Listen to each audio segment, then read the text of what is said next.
Kemudian ada tulang rusuk. Tulang rusuk itu yang melindungi organ paru dan jantung kita. Kemudian tulang lengan, ya, lengan kanan kiri, tulang panggul ini melindungi ginjal, kemudian tadi usus, kemudian apa kandung kemih. Kalau organ kewanitaan itu ya kandungan itu di tulang panggul.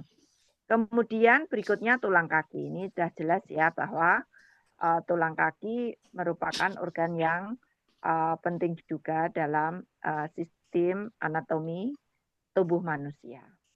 Kemudian bagaimana peran kita yang harus dipahami sebagai caregiver gitu ya. Berarti di sini adalah hati-hati saat memindahkan pasien agar tidak cedera tulang. Tadi saya dengar Mas Angga bercerita, teman-teman hati-hati kalau di sana karena si pasien itu sering pindah posisi sementara mereka besar. Jadi pertama, uh, si caregiver kita sebagai penolong itu juga berisiko terjadi cedera tulang belakang. Itu yang harus kita pahami. Makanya bagaimana kita ketika melakukan gerakan itu harus benar, harus ergonomis, ya. Sepertinya di sana alatnya udah canggih ya, tidak manual seperti kita kalau memindahkan pasien.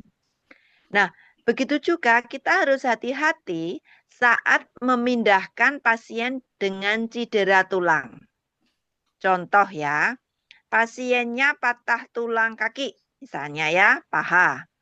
Nah, berarti bagaimana memindahkan atau membantu pasien, misalnya duduk atau latihan jalan, itu harus hati-hati supaya tidak terjadi cedera tulang yang makin berat. Apalagi pada lansia, itu kan karena usia sudah terjadi pengeroposan, osteoporosis, sehingga mudah terjadi patah tulang. Ya, jadi nggak diapa-apain aja, kadang-kadang mak kletek patah, itu bisa sekali. Kemudian waspada adanya nyeri ya. Beberapa lansia itu seringkali mengalami gangguan di tulang, terasa nyeri. Nah, ini nyeri ini kompleks ya. Nyeri itu pertama bisa karena nyeri karena trauma, karena benturan, atau nyeri karena penyakit degenerasi. Misalnya mereka yang mengalami kalau pernah dengar terjadi gout karena peningkatan asam urat sehingga lututnya nyeri waktu digerakkan. Itu sangat mungkin. Atau lutut sudah kehabisan oli. Jadi lutut itu kan ada jadi kenapa kita itu yang Anda semua masih muda itu mudah sekali jalan, nggak sakit, lututnya digerakin apapun nggak sakit. Karena antara tulang atas, tulang paha dan tulang kering bawah itu ada bantalannya sehingga lentur. Sehingga digerakkan bagaimanapun nggak nyeri. Nah, pada orang tua bantalannya itu sudah mulai aus, sudah mulai rusak sehingga mudah nyeri. Nah, seringkali ini juga ditambah dengan adanya bengkak. Ya, paling sering itu daerah lutut, problem orang tua itu ya. Nah, perubahan bentuk ini bisa satu menjadi tanda pertama adanya suatu masalah tadi ya. Bisa jadi osteoporosis atau osteoartritis, adanya radang. Atau perubahan bentuk itu juga misalnya terjadi patah tulang ya. Mungkin ada yang pernah punya pengalaman lihat patah tulang, Mbak Rizky, Mbak Ririn? Dari kakak sendiri ini tangan ininya. Bu. Oh ya, kelihatan ya Mbak, Ya, bengkok gitu kelihatan. ya. Jengkok. Yes. Nah, itu. Jadi adanya perubahan bentuk dimanapun itu menjadi kekhawatiran kita, aware kita. Nah, pada orang tua seringkali mudah terjadi patah tulang di tulang panggul, ya, panggul. Jadi antara paha sama pinggang itu mudah sekali. Jadi kepleset sedikit aja mudah sekali patah. atau di kepalanya paha ya. Nanti teman-teman saya kirimkan linknya untuk anatominya ini. Nah, tandanya juga yang perlu diwaspadai, kalau tadi Mbak Rizky pernah lihat kakaknya patah kan bengkok gitu ya. Ya, ya. Nah, kalau pada orang tua, kalau terjadi patah tulang di daerah paha, itu nggak selalu kelihatan bengkok. Tapi ada perubahan panjangnya berbeda. Jadi kalau kita selonjor, kedua kaki kan harusnya sama. Ya. Nah, kalau yang patah itu biasanya mengalami pemendekan. Disertai tadi keluhan nyeri ketika digerakkan. Pada orang tua seringkali terjadi namanya fraktur kolum femur. Kolum itu berarti kepalanya, femur itu paha, kepala pahanya itu. Itu yang sering terjadi. Ada pertanyaan tentang sistem rangka?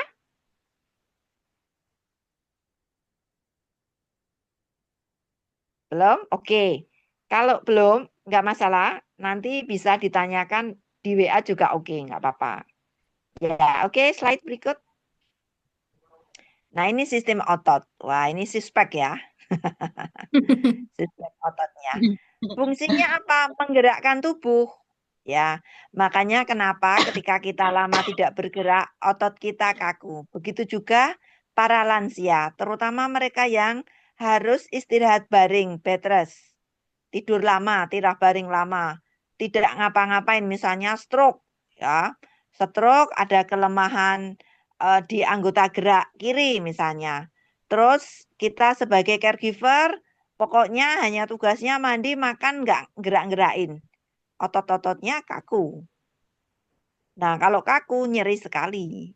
Itu. Kemudian fungsi yang kedua adalah menjaga postur tubuh ya, seperti yang kita lihat ini. Si manekin ini kan posturnya tegak ya. Dia sispek, bagus, otot-ototnya terbentuk. Nah, pada lansia yang nanti misalnya dia lama tiduran oleh karena suatu penyakitnya tidak bisa melakukan mobilisasi, otot-otot kakinya tuh lama-lama mengecil. Atrofi namanya. Mungkin pernah punya pengalaman keluarga yang sudah lanjut usia dan tidak banyak melakukan gerakan, akan mengecil. Nah, di sini nanti peran caregiver untuk membantu bagaimana mempertahankan otot-otot ini tetap bagus ya, sehingga nanti perlu latihan kayak gitu. Kemudian membantu bernafas. Ini ada di otot dada. Oke, teman-teman pernah nggak merasa capek dan nafasnya nggak enak? Pernah nggak? Iya, pernah, Bu. Nah, pernah ya. Ya. Saking capeknya, mungkin kita terlalu ngeber pekerjaan kita, oh, sehingga kita kurang istirahat. Otomatis napas kita nggak plong. Ya nggak ngerasa nggak. Tapi begitu kita bisa istirahat, cukup, bahkan mungkin relaksasi dengan pijat, dengan krembat ya toh. Ya. Setelah enak, ototnya rileks, napasnya kembali lega. Ya, pernah ngerasain ya? Nah, Ya, Bu. itu juga bisa terjadi pada lansia yang tidak bisa melakukan aktivitas biasa. Otot-otot nafasnya jadi terganggu. Bisa juga otot dada ini terganggu oleh karena ada rasa nyeri. Jadi dia nahan, napasnya jadi pendek-pendek. Itu sangat mungkin. Jadi sesak nafas atau nafas yang kurang bagus itu tidak selalu dari paru-parunya loh. Ya. Jadi bukan berarti ketika orang itu nafasnya nggak clear, nggak enak, itu pasti dari parunya, pasti dari jantungnya. Belum tentu. Bisa jadi dari otot-ototnya. Karena kekakuan otot, karena nyeri otot, sehingga takut bernafas. Seperti kita misalnya lama nggak senam, ya kan? Begitu melakukan senam kan badannya kaku, sakit semua kan? Betul. Nah, terus nafasnya kita jadi pendek-pendek. Karena kalau nafasnya panjang, sakit. Nah, seperti itu. Pada lansia juga seperti itu. Terus bagaimana peran kita sebagai caregiver membantu mobilisasi perlahan untuk mencegah cedera otot. Gampangnya gini teman-teman. Misalnya pasien itu stroke, ya gampangnya. Contoh yang gampang. Pasien itu stroke sehingga 2 minggu dia tidak melakukan gerakan apapun, tiduran aja. Nah, setelah dia tiduran, otomatis ototnya akan kaku. Paling sering adalah otot yang ekstremitasnya terganggu. Misalnya dia lumpuhnya tangan kiri. Nah, begitu nanti dia mulai digerakkan, pertama pasti sakit dan akan kaku. Nah, di sini kita nggak boleh memaksa. Harus bisa lurus, harus bisa nekuk, lurus gitu. Nggak boleh. Kita melatihnya harus gentle. Gentle itu menekan tapi tidak memaksa. Ya kan? Nggak ngoyo, nggak berlebihan. Nah, nanti uh, kita akan belajar bagaimana next ya. Nanti kalau ada diberi kelas sama Pak Sur, bagaimana kita nanti akan mempelajari bagaimana melakukan fisioterapi sederhana untuk mencegah kekakuan otot-otot. Kemudian peregangan ringan untuk mencegah kekakuan atau kontraktur. Ya sama seperti kita ketika melakukan gerakan. Awal-awal kalau kita langsung melakukan pergerakan yang berat, itu juga nanti akan sakit semua. Makanya harus pelan-pelan pemanasan dulu, baru nanti berlanjut.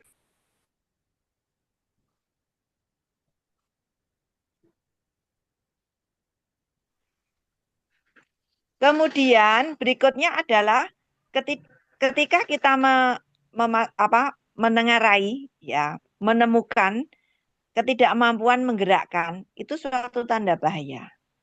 Satu, bisa jadi ototnya yang cedera. Contoh ya, yang sering terjadi mungkin teman-teman pernah mendengar adanya cedera ligamentum di lutut, ya toh, nggak sakit, sakit waktu digerakkan. Pada orang tua juga bisa adanya ketidakmampuan menggerakkan oleh karena terjadi cedera otot. Biasanya yang sering adalah cedera di bahu karena dia lama bed rest, karena stroke terjadi kelemahan ekstremitas sehingga otot-ototnya kaku, terus digerakkan secara paksa bisa sobek. Kira-kira seperti itu. Ada pertanyaan untuk sistem otot? Nggak ada? Oke, kita lanjutkan. Lanjut slide, Pak Sur. Ya, Mbak kita? Ya, Lambat penurunan fungsi otot lansia itu apa ya? apanya Mbak? Yang memperlambat penurunan fungsi otot lansia. Oh, maksudnya bagaimana supaya fungsi otot-ototnya nggak menurun gitu? Ya, yang Ya, ya. Latihan Mbak, digerakkan. Fisioterapi. Ya, biasanya pengalaman ya, saya punya pasien lansia itu bed rest lama. Dirawat oleh keluarga sendiri. Karena si lansia ini kalau digerakkan sakit, akhirnya keluarganya takut. Terus otot-ototnya mengecil. Nah, setelah saya rawat, tapi saya home care ya, saya nggak onsite, itu kaki itu sering digerakkan. Ditekuk, lurus. Ya kayak kita kalau gerakan kita kayak jalan tuh loh. Tekuk, lurus, diputar-putar. Itu sudah cukup efektif untuk menggerakkan otot-ototnya. Jadi nggak didiamkan aja. Kalau didiamkan aja pasti mengecil. Seperti itu Mbak kita. Begitu juga Ya. kalau untuk yang remaja, Bu. Iya, iya. Makanya kan beberapa sekarang ini ketika mau membuat ototnya yang bagus, ya kan, baik otot lengan maupun kaki, kan nge-gym kan Ya, dengan betul. beban. Tapi Jogging. biasanya itu kan karena itu treatment kan memang harus dengan ahlinya, bebannya sekian, pelan-pelan karena supaya nggak cedera. Sama sebenarnya. Itu memang otot ini punya peran yang kuat. Ya, gitu Mbak kita. Oke, baik. Gita namanya di sini, Bu. Kamu Mbak Ririn. Ririn ya, nama laptop sepupu. Oh ini, oke makanya saya pikir panggilan Ririn namanya Mbak Gita. Oke Mbak Ririn. Belum ganti. Maaf. Bu. Oke, terima kasih. Ada lagi pertanyaan? Oke, kalau enggak kita lanjutkan dengan sistem pencernaan. Ya, sistem pencernaan ini kita mulai dari alunan ya. Secara umum artinya yang normal itu makanan itu kan mulai dari mulut, kerongkongan, lambung, usus. Usus itu dibagi usus halus, usus besar, ke anus. Ini pada umumnya. Ya, artinya yang anatomi yang normal. Tapi suatu saat kita akan menemukan ada hal yang tidak normal. Misalnya seseorang itu pasien itu menggunakan sonde selang makan. Pernah lihat, Mbak Ririn? Ya, pasien yang disonde, yang dipasang selang makan lewat hidung, Mbak Rizky? Oh iya. Iya, iya, iya. Ya, ya itu secara anatomi sebenarnya masih sama. Tapi masuknya jadi bypass dari dimasukkan dari hidung langsung ke lambung makanan. Jadi nggak melalui kerongkongan, langsung lambung jalurnya. Itu bisa, ya. Ada juga di mana terjadi penyakit yang menyumbat antara mulut sampai lambung. Ya. Misalnya ada tumor di daerah situ. Sehingga makanan itu nggak bisa masuk. Terus apakah pasien nggak bisa makan? Bisa. Caranya ya dibuat lubang langsung lambung. Lambung itu bahasa apa medisnya kan gaster. Sehingga kalau pasien nggak mampu makan biasa dibuat gastomi. Jadi buat selang yang langsung ke lambungnya itu. Makanannya ya biasa. Tapi tentunya karena tidak fisiologi berarti harus ada tambahan enzim-enzim yang diperlukan untuk mengelola tubuh, mengelola makanan itu. Ya, jadi bersyukur ya, alhamdulillah kita semua diberi berkat sama Tuhan, boleh merasakan makanan di mulut dari yang pertama asin, manis dan pahit, ya. Terus masuk ke kerongkongan, lambung, usus, terus ke usus besar, ke anus jadi feses. Terus bagaimana kerja sistem pencernaan? Mulut tuh untuk mengunyah, jelas ya.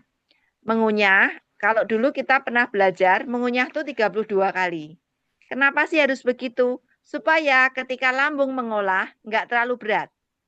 Ya, jadi lambung tuh kan giling, ibaratnya mesin cucinya gitu loh. Menggiling terus. Menggiling supaya makanan ini nanti akhirnya diserap masuk ke usus halus. Di sini peran usus halus adalah menyerap nutrisi. Elektrolit, kemudian protein, kemudian hemoglobin itu berperan sangat penting maksudnya diserap di usus halus ini. Kemudian setelah dari usus halus, sisanya itu akhirnya turun ke usus besar. Disinilah terjadi pembentukan feses atau tinja. Lalu apa yang terjadi ketika fungsi ini tidak terjadi pada umumnya? Tadi yang pertama, ketika mulut itu tidak bisa melakukan fungsi fisiologinya mengunyah, berarti kan makanan harus masuk yang halus ke lambung itu. Makanya kenapa makanan harus di blender, kemudian harus disaring, kandungan gizinya harus cukup. Itu karena fungsi di mulutnya tidak efektif.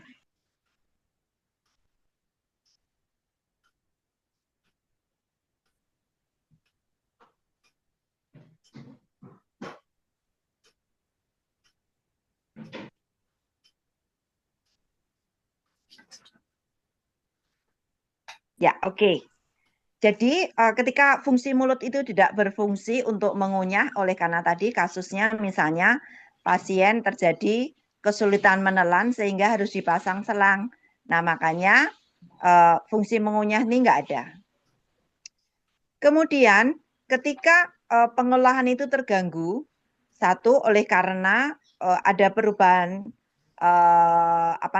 kondisi lambung. Contoh, lambungnya ada erosi, ada luka. Di sini juga makanan tidak bisa diolah dengan baik. Makanya pasien-pasien atau kita pernah ngalami nggak ulu hatinya perih? Pernah? Ada yang sakit mah nih, Mbak Ririn atau Mbak Rizky? Mbak Rizky? Enggak ya? Pernah, agak nyeri sedikit Pernah ya. ya? Sedikit ya. Ya. Nah, lambung itu kan di situ ada lapisan lambung. Kemudian di lambung itu ada produksi asam lambung. Nah, asam lambung ini kan berfungsi dia akan produksi terus. Nah, sementara seringkali terutama cewek-cewek nih makan itu enggak teratur. Akhirnya yang terjadi asam lambungnya meningkat. Ya. Asam lambungnya meningkat jadi perih, nyeri, muntah. Nah, seperti itu. Lansia juga bisa seperti itu. Kenapa? Karena lansia seringkali terjadi penurunan nafsu makan. Makannya nggak cukup jumlahnya, waktunya kadang tidak tentu. Nah, itu juga nanti mempengaruhi. Kemudian usus halus. Ini sangat signifikan penting. Beberapa kasus pasien-pasien itu mudah terjadi perburukan karena terjadi gangguan penyerapan nutrisi di usus halus. Misalnya oleh karena ada kanker, ya. Jadi teman-teman kalau pernah mungkin dengar di medsos ada seseorang yang bermasalah di usus halus terus meninggal, itu tuh dia bukan stres loh sebenarnya, bukan. Itu memang karena kronis, akhirnya penyerapan nutrisinya terganggu. Albuminnya turun, kemudian elektrolitnya darah itu nggak cukup baik, HB-nya turun sehingga memperburuk gitu. Ya.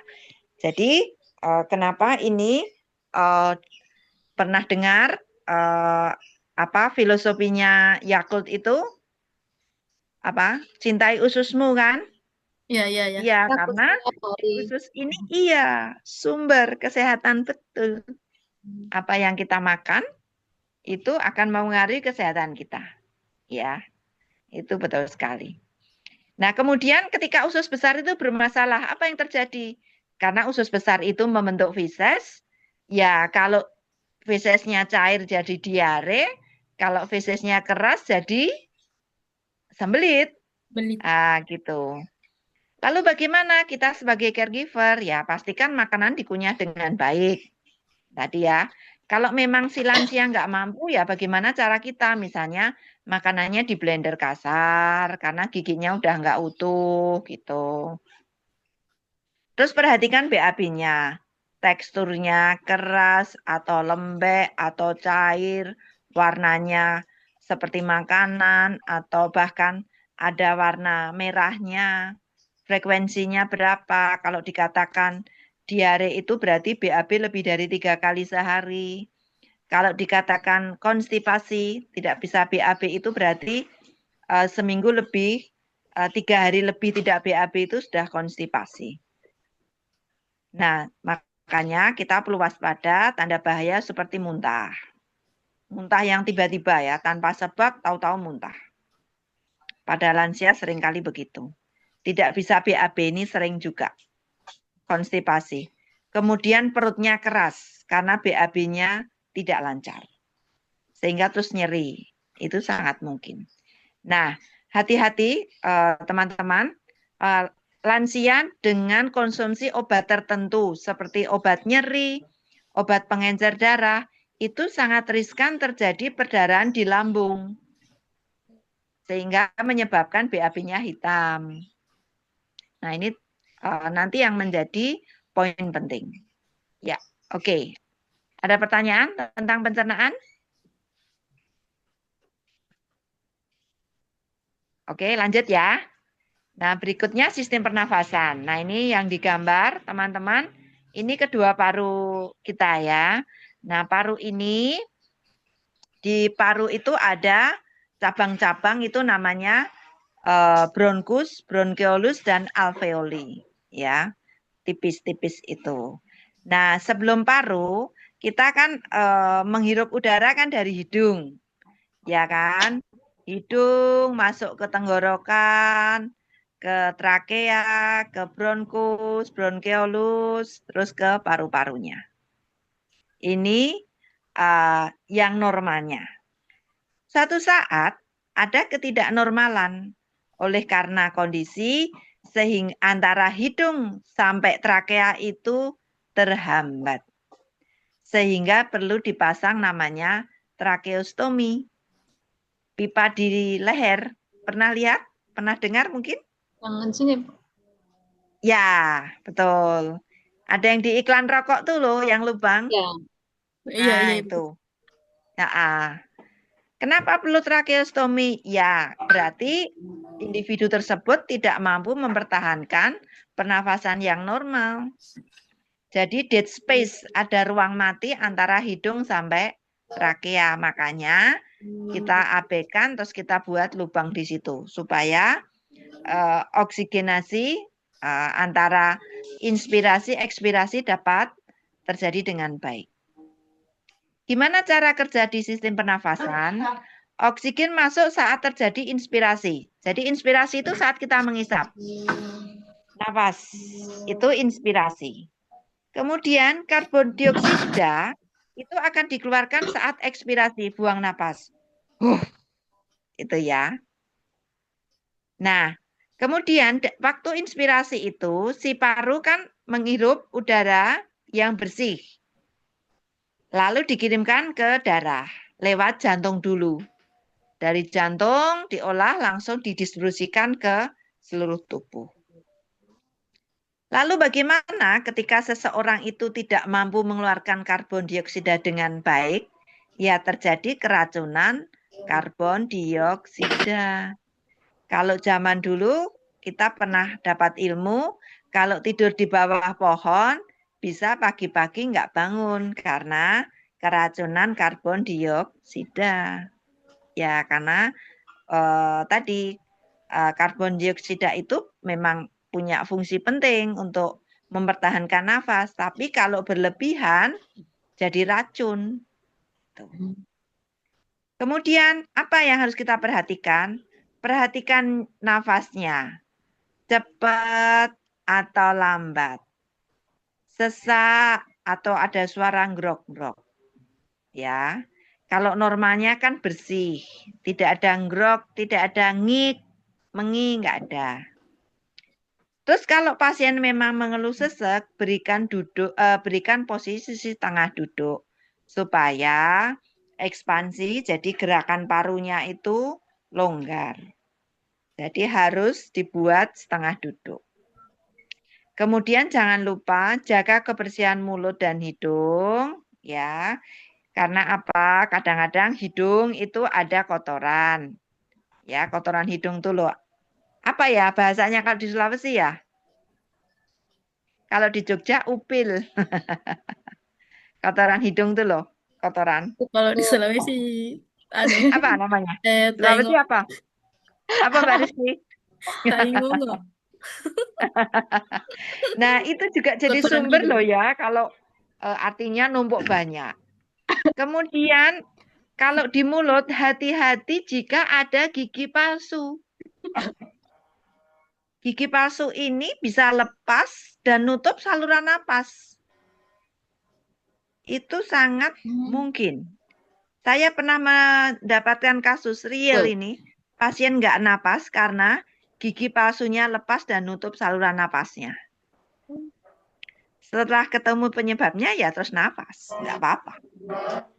Nah, makanya hati-hati besok kalau merawat pastikan gigi palsu itu dilepas atau paten. Kan ada ya yang memang kalau malam dilepas, kalau siang dipakai itu kan ada, atau yang menetap. Nah itu, terus ada juga gigi yang sudah goyah itu loh, hati-hati. Nah itu juga riskan, nanti bisa lepas masuk di tenggorokan kan pasien nggak napas. Itu ya. Jadi gampangnya teman-teman harus memastikan pasiennya itu punya gigi berapa, ada yang ompong nggak, ada yang goyah apa enggak. Itu penting. Ya. Ada pertanyaan tentang pernafasan?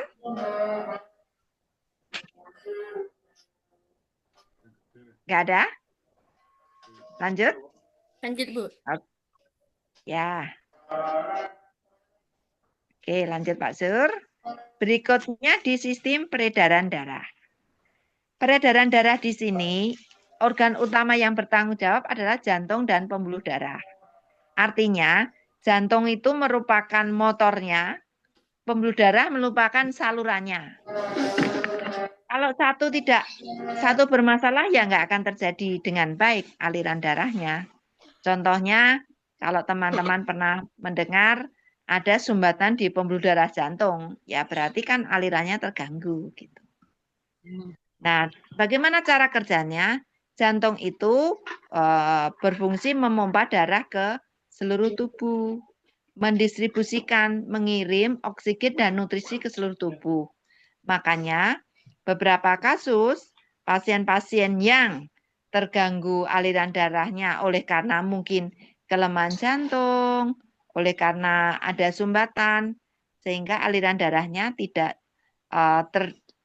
tidak lancar, menyebabkan terjadinya kerusakan organ, misalnya terjadinya gangguan aliran darah di jantung, bisa jadi serangan jantung. Aliran darah ke otak nggak cukup baik, jadi stroke. Aliran darah ke ginjal nggak cukup baik, gagal ginjal. Tuh, itu sederhananya seperti itu. Bagaimana kita sebagai caregiver perhatikan adanya tanda bahaya jika ada bibir atau kuku biru. Kenapa sih harus bibir dan kuku? Karena kuku dan bibir itu merupakan organ paling ujung. Kalau terjadi kebiruan, berarti aliran darah yang di ujung dihentikan. Jadi sebenarnya tubuh itu punya mekanisme yang luar biasa ya, cerdas ya. Ketika si organ yang besar, jantung itu nggak cukup oksigen, organ yang lain akan dikorbankan. Kemudian adanya bengkak pada kaki, menandakan bahwa fungsi pompanya tidak cukup baik. Kemudian kemungkinan juga kasus pingsan atau lemas tiba-tiba. Pingsan itu banyak hal. Salah satunya oleh karena aliran darahnya tidak cukup baik. Mungkin teman-teman pernah menyaksikan temannya pingsan karena belum sarapan. Ya, berarti oksigen nggak cukup baik karena gula darahnya turun. Itu bisa. Pasiennya tiba-tiba pingsan. Oh, ternyata stroke karena aliran darah ke otaknya nggak cukup baik. Terus bagaimana cara kita membantu posisikan pasien senyaman mungkin bila pasien sesak atau letih. Ya. Jadi kalau misalnya pingsan, berarti posisikan kepala itu lebih rendah daripada kaki. Jadi kakinya diganjal, ganjal bantal. Supaya aliran darahnya cepat kembali ke atas. Tapi kalau pasiennya sesak atau letih, masih sadar, berarti posisikan setengah duduk supaya oksigenasinya cukup baik. Jadi jantung ini organ juga yang berhubungan dengan paru. Seperti itu. Ada pertanyaan?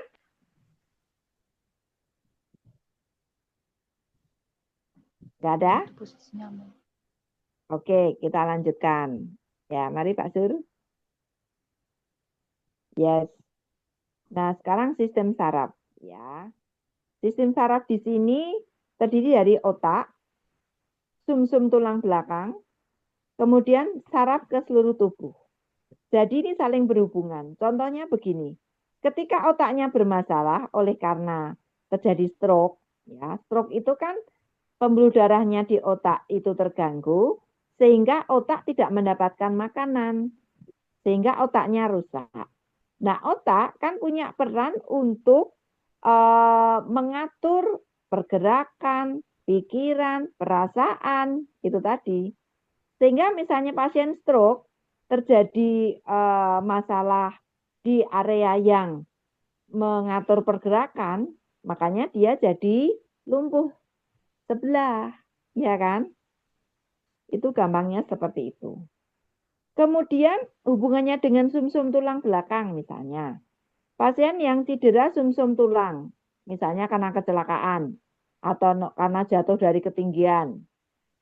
Nah, terus di sumsum tulang itu kan juga ada syarat-syarat yang memelihara ekstremitas. Sehingga ketika terjadi cedera bisa lumpuh gitu ya.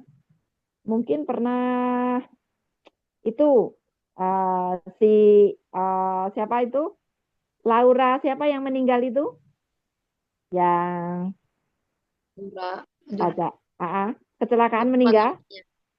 Ya. Nah, itu kan cedera sumsum tulang kan? Iya. Dia sadar, baik, nggak masalah. Tapi cedera tulang belakang terus lumpuh. Gitu. Nah, kalau lumpuh itu kan nggak sekedar lumpuh aja. Karena sumsum tulang itu tadi kembali ke fungsi sumsum tulang yang di depan. Salah satunya juga membentuk darah. Pasti saraf sistem akan terganggu juga. Nah, cara kerjanya di sini sistem saraf itu, ini saya tipe ini. Oke, Pak Sir mungkin slide berikutnya Pak, maaf Pak.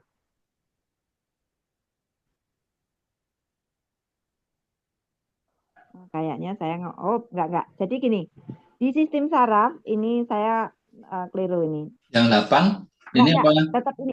Ya, tetap ini aja Pak.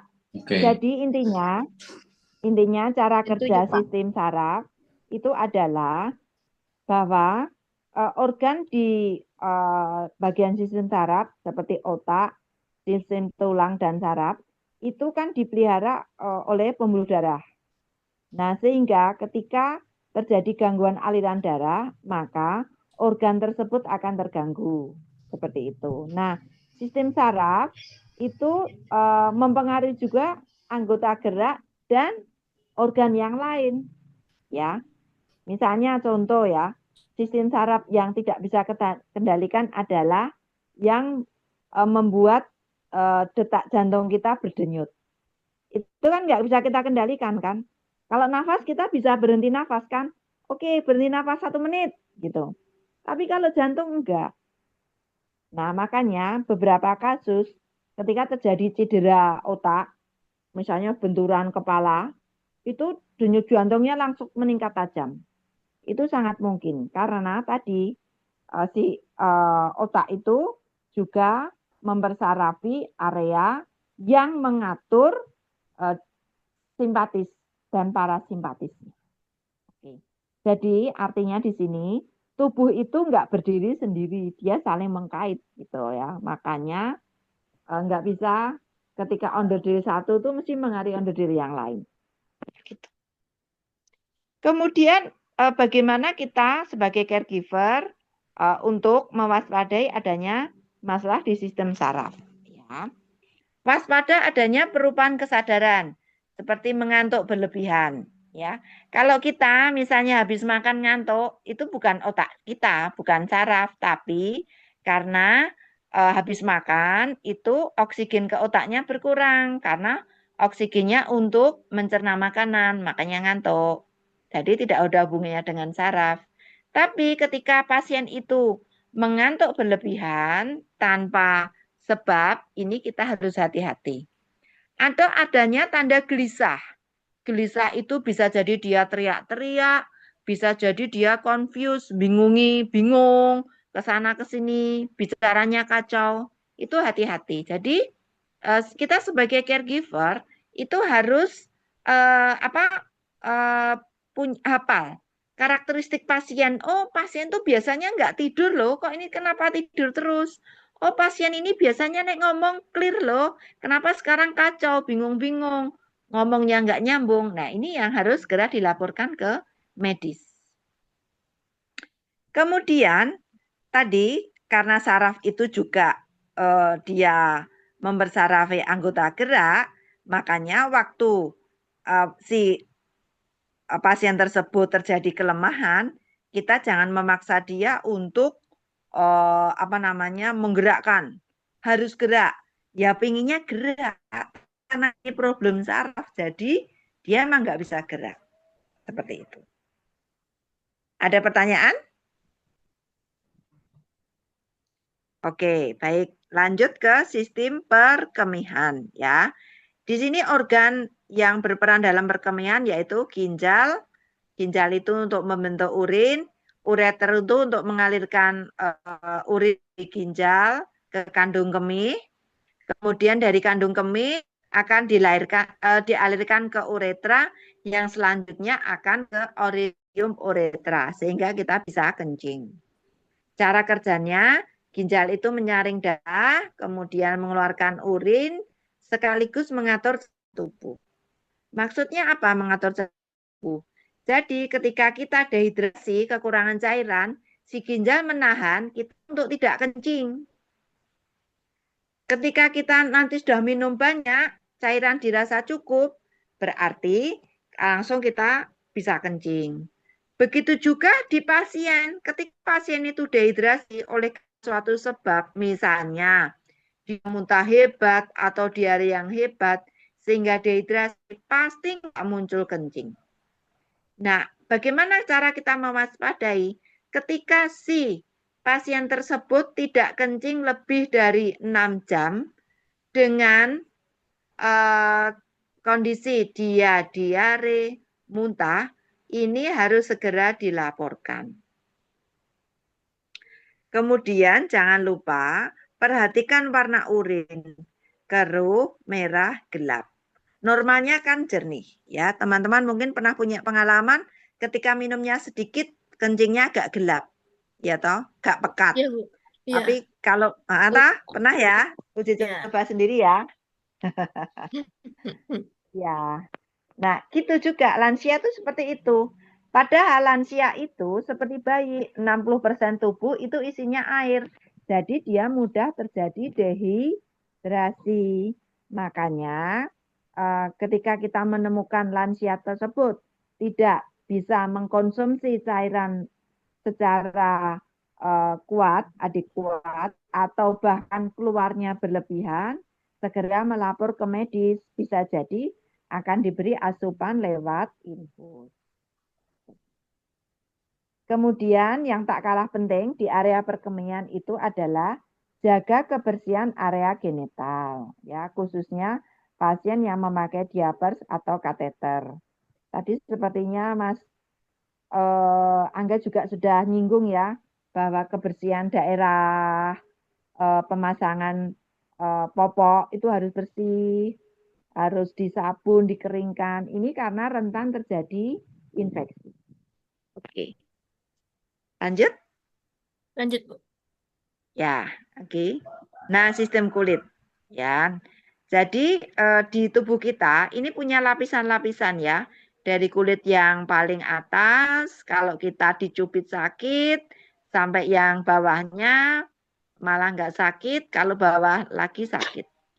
Nah, di situ ada folikel-folikel rambut. Makanya kalau punya rambut, jangan dicabuti, rusak ya ta. Nah, fungsi kulit pelindung tubuh pasti ya. Bisa dibayangkan ya, maaf ya, beberapa kosmetik itu kan ada yang merusak kulit kan?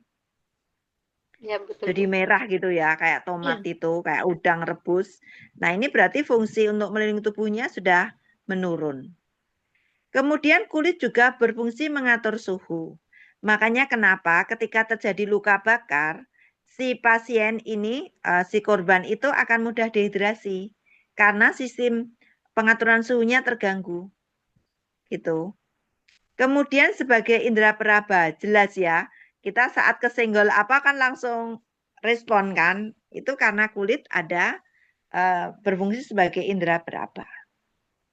Kemudian apa hal penting yang kita perlu perhatikan pada pasien yang tirah baring atau tiduran, kulit rentan luka. Tadi sudah dijelaskan Mas Angga, harus sering miring kanan, miring kiri. Kemudian harus bersih, harus moist ya. Makanya perlu diberi lotion. Kalau di Indonesia pakai minyak zaitun, ya saya nggak tahu nanti di Jepang pakai apa, tapi intinya harus moist, ya. Terutama pasien-pasien yang bed rest itu harus dipastikan ada tanda kemerahan enggak. Biasanya yang sering itu terjadi di tulang ekor, apalagi pasiennya bed rest, nggak gerak kanan kiri. Makanya kalau pasien bed rest perlu dipasang kasur udara, gitu ya. Oke, slide.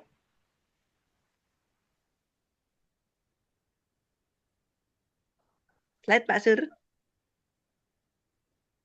Ya, di sini sistem reproduksi. Nah, ini kita nggak akan bahas terlalu detail. Intinya kalau wanita itu punya testis, punya penis, kalau wanita punya ovarium. Ya, di sini masing-masing punya fungsi, intinya untuk memiliki keturunan.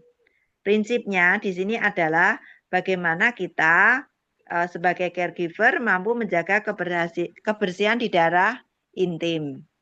Kemudian memahami privasi dan etika saat merawat, ya. Jadi nek pas memandikan ya jangan dibuka biak gitu ya, tetap ditutup pakai handuk. Kemudian privasi.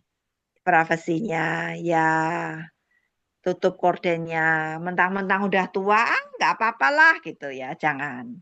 Justru orang tua sering malu. Saya punya pasien tuh pemalu. Kalau saya mandikan, saya bersihkan daerah genital tuh beliau sangat malu sebenarnya gitu, tapi ya harus dibersihkan ya gimana lagi gitu.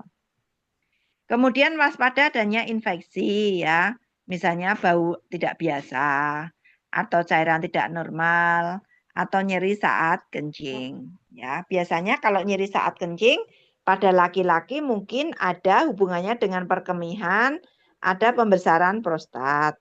Tapi kalau perempuan nyeri kencing bisa jadi ada infeksi saluran kencing.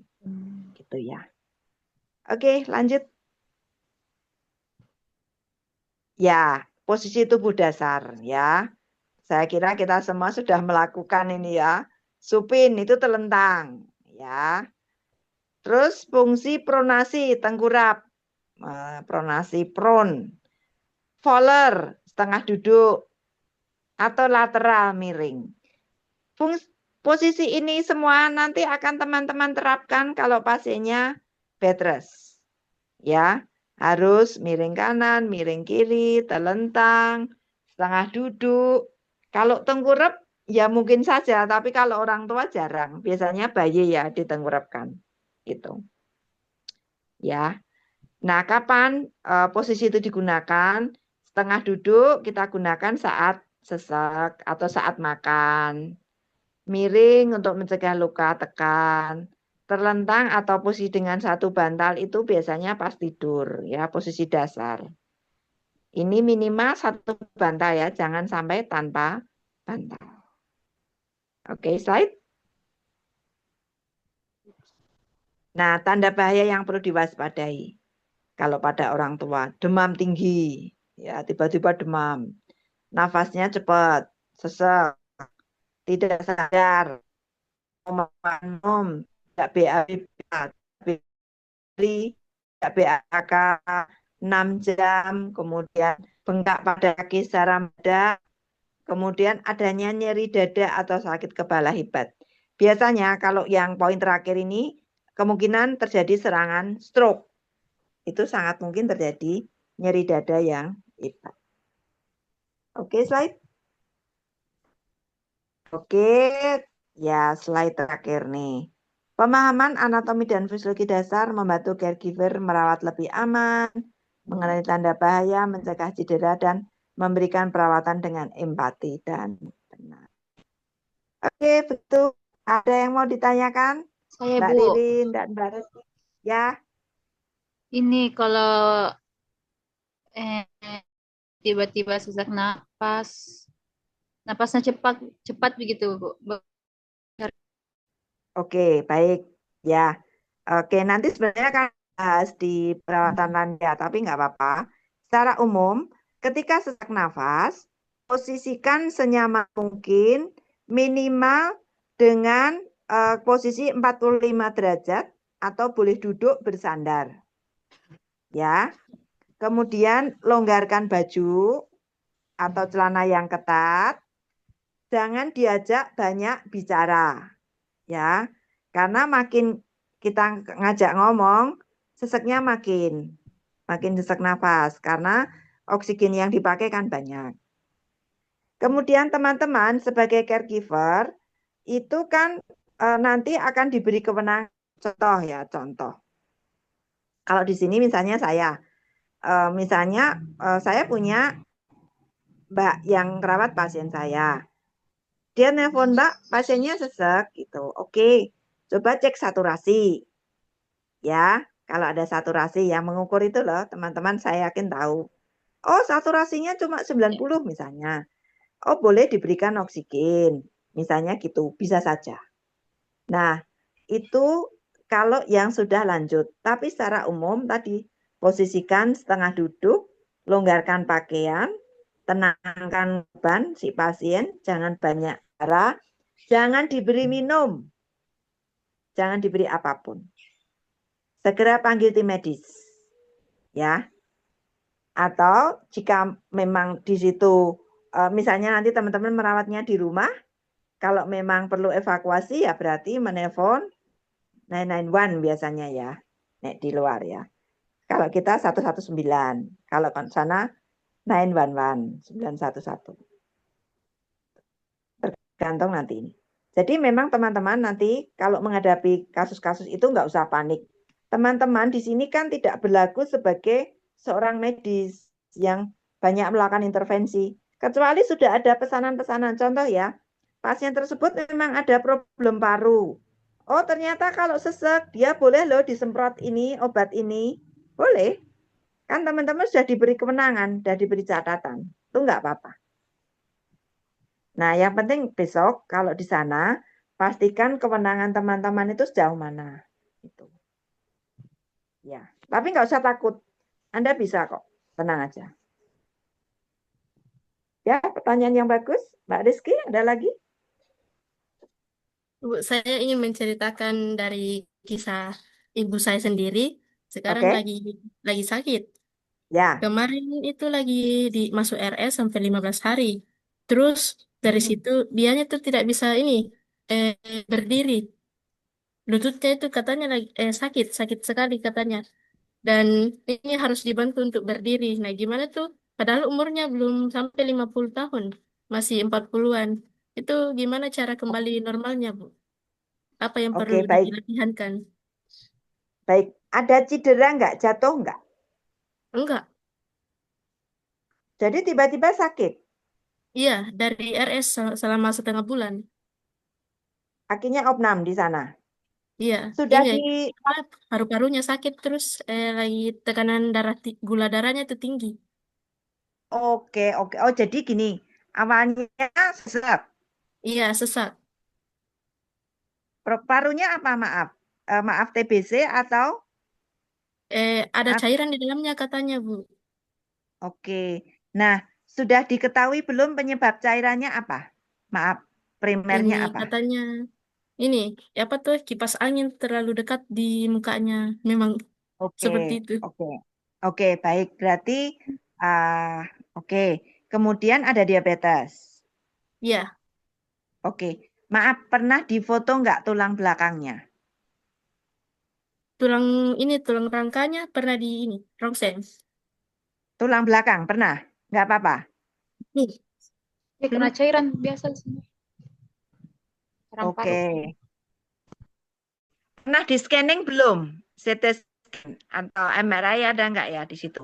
iya ada CT-nya, Bu. Hasilnya apa? CT-nya? Yang bagian paru. Kayak anu situ enggak ada tulangnya apa tuh namanya kayak ada cairan situ masuk enggak Tapi jelas. tulang belakangnya bermasalah nggak? Di Enggak, MRI nggak? enggak Oke. masalah Nah, tulangnya. sekarang problemnya nyeri tulang belakang atau kakinya yang lemes? Kakinya yang lemes, Bu. Sama sekali nggak bergerak? Bisa. Dianya enggak bisa ini berdiri. Kalau jalan bisa. Oke. Oke, baik. Berarti Tulang kemungkinan ini pinggulnya hanya berat, Bu. Oke. Nggak, ini sebenarnya hanya perlu latihan itu. Hmm, Ya, oke, satu penyebabnya. gini. Ya, Ya, oke. Jadi problemnya pertama kan sebenarnya diabetes, ya, ya kan? Kedua ada infeksi di paru, di mana ada cairan kan? ya. Oke. Jadi infeksi paru itu bisa sembuh sempurna, jangan khawatir, ya. Kemudian diabetes itu bisa dikendalikan. Oh, tadi ternyata saya off cam ya. Jadi apa namanya? Diabetes itu bisa dikontrol. Memang tidak sembuh tapi bisa dikontrol. Artinya gula darahnya itu bisa dikendalikan. Nah, sekarang diabetesnya dikendalikan pakai apa? Ini Obat tidak atau makan insulin? terlalu manis. Ada Enggak, obat, apa? pakai Obatnya obat. apa?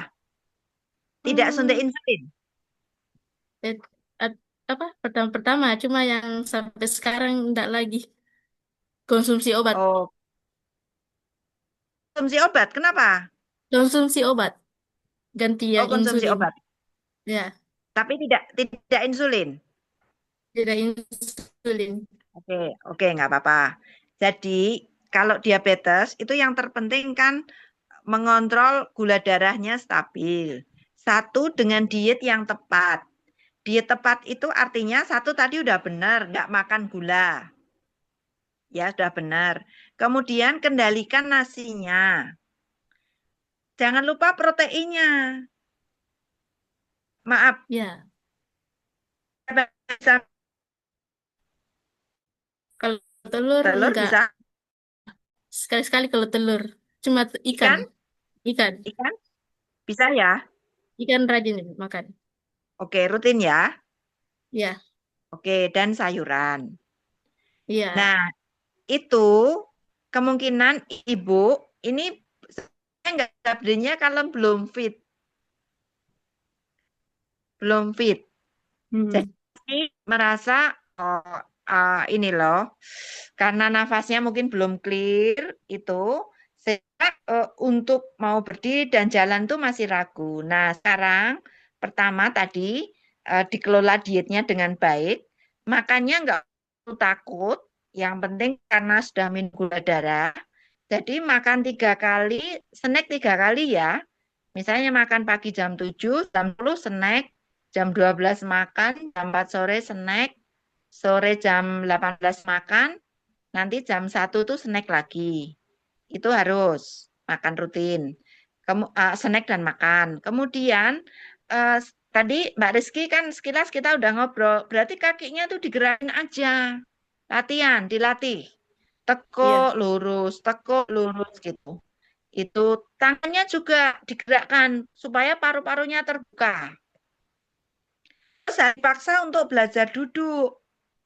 Dipaksa tuh bukan berarti kita harus gitu, tapi diberi motivasi. Ya pertama pasti harus dibantu dulu untuk duduk gitu, duduk bersandar gitu. Pasti bisa kok. Itu karena fase pemulihan aja kalau itu. Hmm. Oh ya. Ya, nggak apa-apa. Nanti, Iya, tiap pagi sama sore sering jalan. Kadang duduk juga. nah, ya, ya. Jadi itu ya, yang penting nutrisinya harus bagus. Oh ya. Ya, nutrisinya Iya. penting itu karena menjadi pilar. Nutrisi itu pilar. Ya, nanti Mbak Rizky boleh tanya lagi di grup, boleh kok. Nanti kita diskusi. Ya, oke. Oh iya, Bu. Terima kasih Mbak Rini banyak. ada pertanyaan? Ya, sama-sama. Mbak Rini ada pertanyaan? Hmm, udah cukup kayaknya, Bu. Sudah cukup. Baik. Kalau sudah cukup, kita akhiri pertemuan siang ini. Terima kasih atas atensinya Mbak Rizky dan Mbak Ririn. Di situ udah 1:30 ya? 1 jam Iya, ya setengah terpaut. dua. Oh, Iya, lebih dulu jamnya di Sulawesi. lebih dulu. Oke, oke.